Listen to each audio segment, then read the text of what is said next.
Greetings, ladies and gentlemen, and welcome to today's edition of retfos, where I take old stories I've narrated and update into modern audio standards. This particular story is called Terminal, written by Hainer. Travel by ship was nothing new to Travers, Trav to his friends and family. He'd been around the block more than once, so to speak. The quiet thrumming of the engine, the low vibration of thrust. It was all the same as wind on his homeworld. Wind he was hoping to feel on his tanned, almost leathery skin within the next week or so. Barring any major mishaps in transit, that is. Trav always planned for mishaps that had been drilled into him from the day he lined up his feet with the yellow painted outlines of the training depot. Hope for the best, prepare for literally everything up to and including the worst. This seemed to be the milkiest of milk runs, though. Just an old warrior going home to die. Old man Travers sighed and pulled himself from the economical bunk and shambled over to the small counter the room provided him. As he poured a stiff drink from the bottle he bore back in port, he mused how downright palatial this lodging was compared to some berths he had been in the past. Notably, the flying coffins that were marine preaching boarding pods, cargo containers with engines, really. Despite how uncomfortable those pods were, he found himself missing them. He chewed over the feeling, picking at it, like a kernel of something stuck between his teeth that needed to be worked out. The camaraderie, that's what it was. Shoulder to shoulder and knee to knee with people you were proud to call your brothers and sisters. For someone who grew up without family, that meant the world. Just like the wind or the low sounds of a ship in transit, the sounds of a breaching pod slamming into a ship were an old hat for Trav. He missed them sometimes even. Which made it more jarring when the telltale screech and rending metal tore through the ship. The ship, a personal transport designed for comfort and ease of transit, shook with the impact. It certainly wasn't rated to stand up to a small meteorite impact beyond standard protocols, let alone an honest-to-God breaching pod.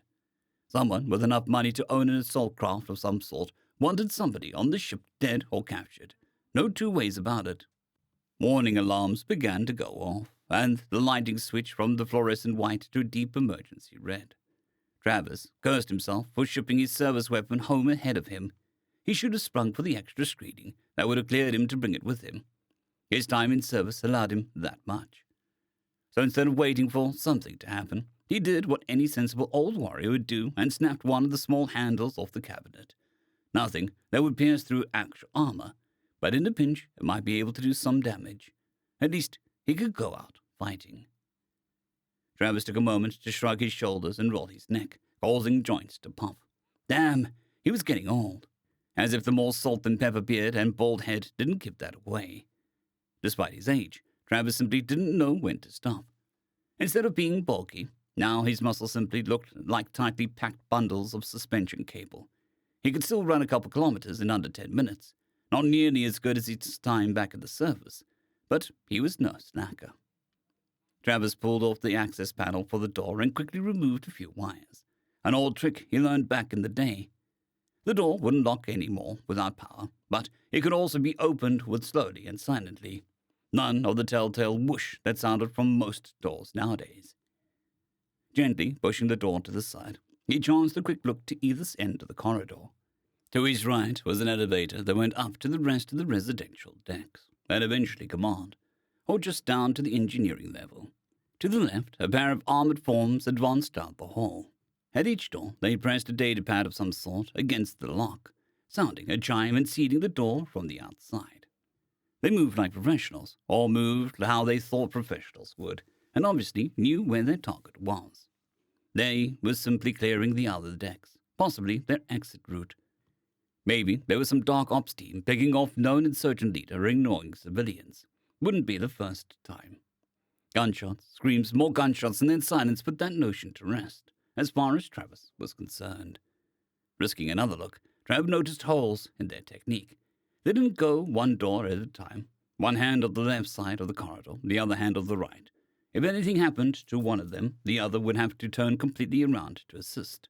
Sloppy. It would give Travis a minuscule window to make his move. He'd done more with less in the past. Travis estimated the time until the troopers hit his door, counting down the seconds. He left it open just a hand width, enough that they'd be forced to push open the door and give the old warrior his opportunity. As if in cue, a gloved hand roughly shoved the door to the side, and the armored man filled the doorframe. Idiot's rifle wasn't even up. Travis lunged, stabbing the broken shelf handle into the gap between the helmet and chest plate. An inch up or down, and the cheap metal would have skipped off the armor, and Travis would be dead or in fight more protracted than he wanted to be in. Same thing, basically. The only resistance he felt shoving the bar through the soldier's neck was the tearing of his undersuit, and what was probably a metal skipping off spinal column. The unidentified trooper crumpled into a boneless heap. Preferring speed over grace, Travis pulled the rifle from his victim's body and put 3 shots in center mass on his partner before he had even fully turned from locking the opposite door. Amateurs. Start to finish, the entire conflict lasted maybe 3 seconds. Quick and efficient. Nothing like those action hollows they seemed to pump out like nobody's business.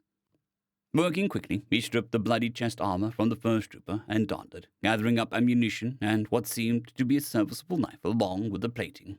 On a whim, he pulled off the helmet and placed it on his head, not even registering the glazed-over dead eye staring off into nothingness. As expected, the bucket was much too large for him, but he still managed to glean some important information. According to the hunt, these boarders appeared to be after a Bondar diplomat named Drugen.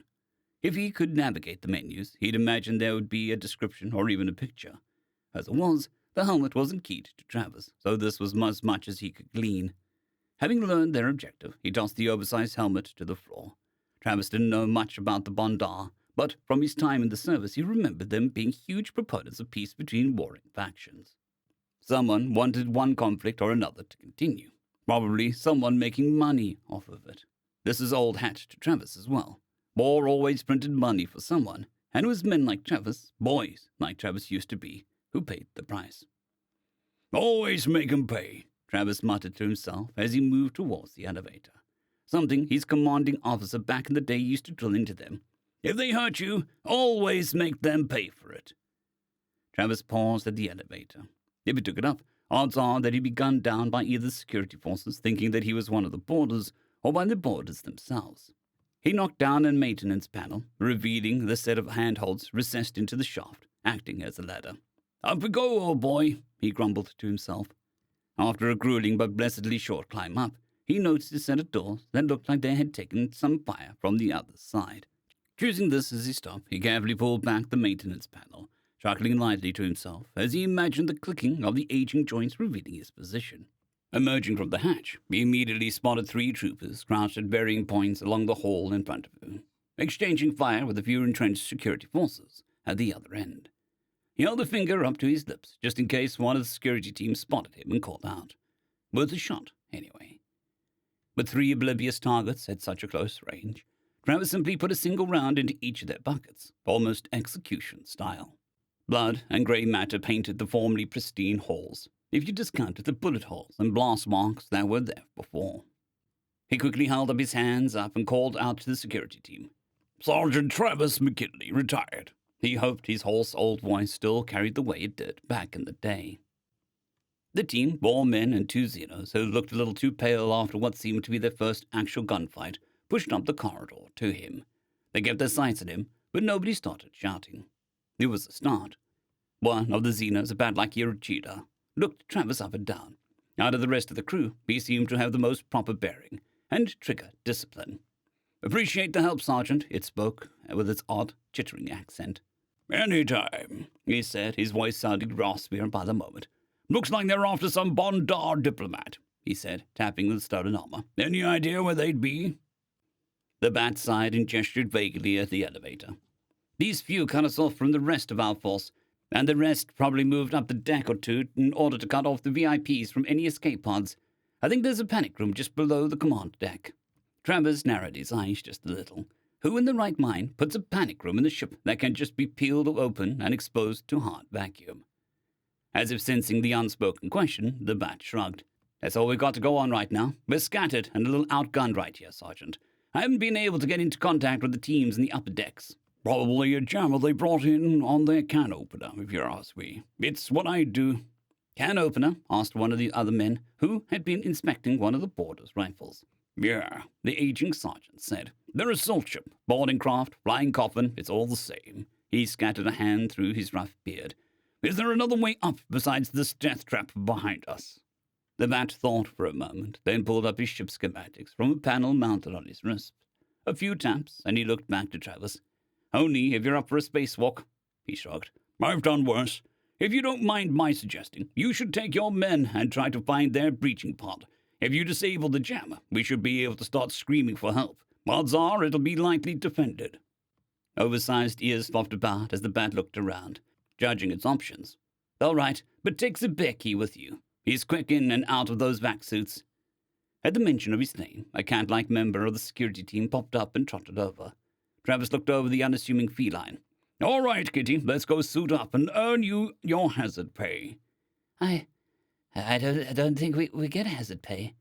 Travis chuckled. You need to renegotiate your contract after this, kid.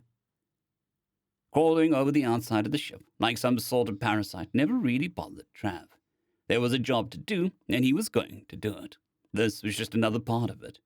He found his handhold swiftly and surely, all the while making sure the cat was keeping pace. As he looked behind him to check up on his companion, he could see the back end of the assault craft sticking out of the hull like a gigantic metal splinter. He hoped the security team could overcome the resistance and shut down the jammer. Currently, any transmissions had to be routed to a nearby buoy, as the massive bulk of a planetary body blocked the ship from any meaningful help. These pirates had done their research. For all intents and purposes, the rest of the solar system was blind, and until the jammer was down, our vocal cords were cut. Obviously, this is something that had been planned well in advance. Travis reached the outer airlock and used the code the security officer gave him to open the hatch. He climbed in, the artificial gravity of the ship grabbing hold of him and forcing Travis to reorient himself, and pulled up the cat behind him before cycling the doors. He readied his rifle and posted up on the door. When these doors open, stay behind the ribs along the hallway. You check the right side, I'll check the center and left. He spoke to the cat. After it's clear, we'll push to the left, and that should lead us right to where we need to be. With any luck, this'll all be over sooner rather than later, Meow Mix. What the fuck is Meow Mix? Trav chuckled, mostly to himself. It's an old... That's what it is. Now get set. The doors were almost ready to open. Travis knew he put most of the work on himself, but he wasn't entirely confident in the security whelp's abilities. How could he be?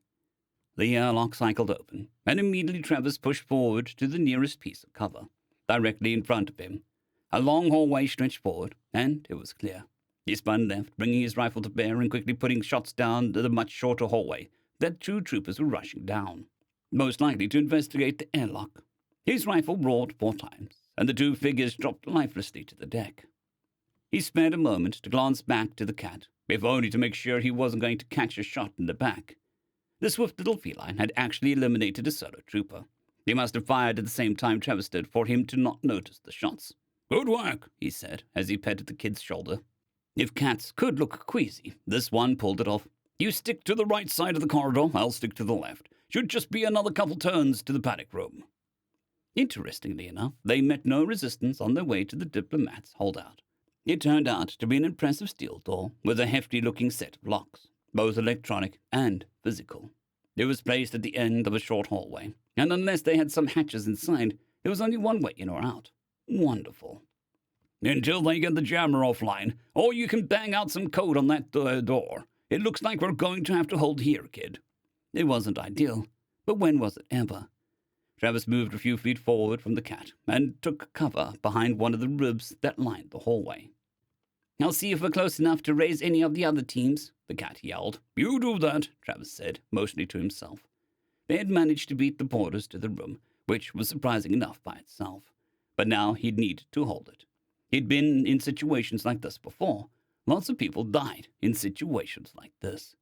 Travis set his mouth into a grim line. Good enough for an old warrior like me, that's for sure. In minutes, he could hear the pounding boots of almost a dozen men moving towards the hallway. He hoped it was the security team, but he knew better. It was never the good guys first. Unsurprisingly, the troopers pushed into the hallway, completely oblivious to the presence of Travis and the cat. Amateurs, he grumbled as he depressed the trigger, cutting them down before they had a chance to react.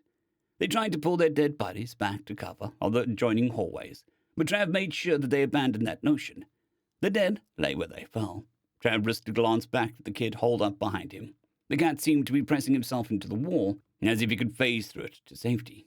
He reloaded the rifle, taking note of the few remaining magazines with a resigned sigh. "Listen, kid," said Trav, with what he hoped was a reassuring voice. "They're going to probably toss a grenade down this hole in a few moments. I don't think their arms are that good, so probably just ear poppers instead of anything particularly violent." This did not reassure the security guard. "Then they're going to try and close and overwhelm us. So we cut them down until they get to me, and I stop them in their tracks while you just hold down that there trigger. You hear me?" The cat nodded, clutching the rifle. Travis took a deep breath, never taking his eyes or barrel away from the end of the corridor. "It was Zubaki, right? It's been a pleasure, kid. Always make 'em pay." As expected, 2 troopers leaned around the corner to throw grenades. Travis shot one in the elbow before he could throw, but the other's aim was good enough.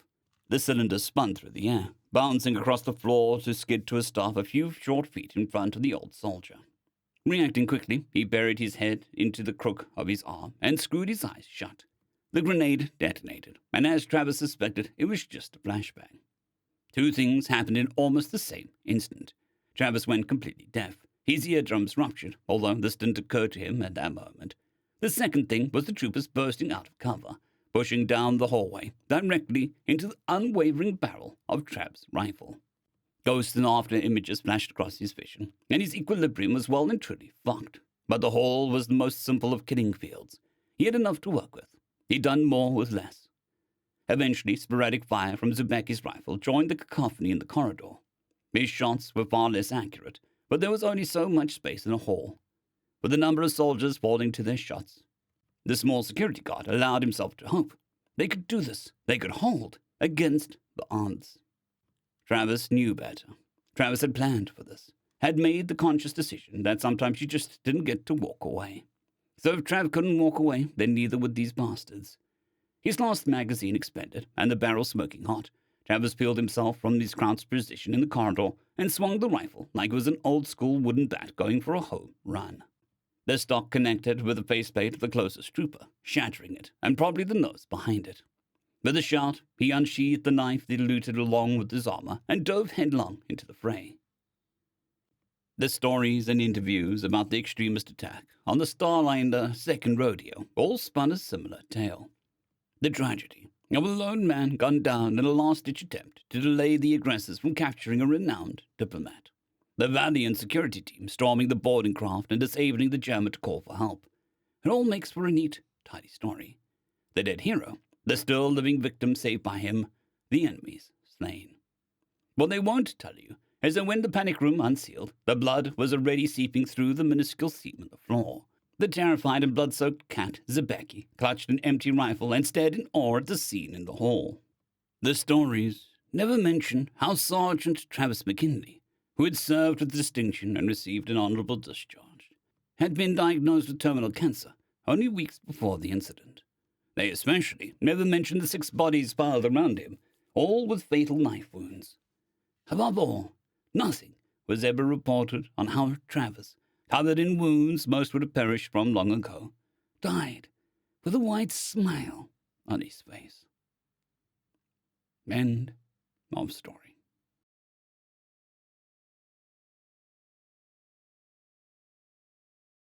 I'd greatly like to thank our Tier 5 channel members, Caspar Arnholt, John Creighton, Manatharia, 050, Dragzoon WRE, and Elijah Silvercross.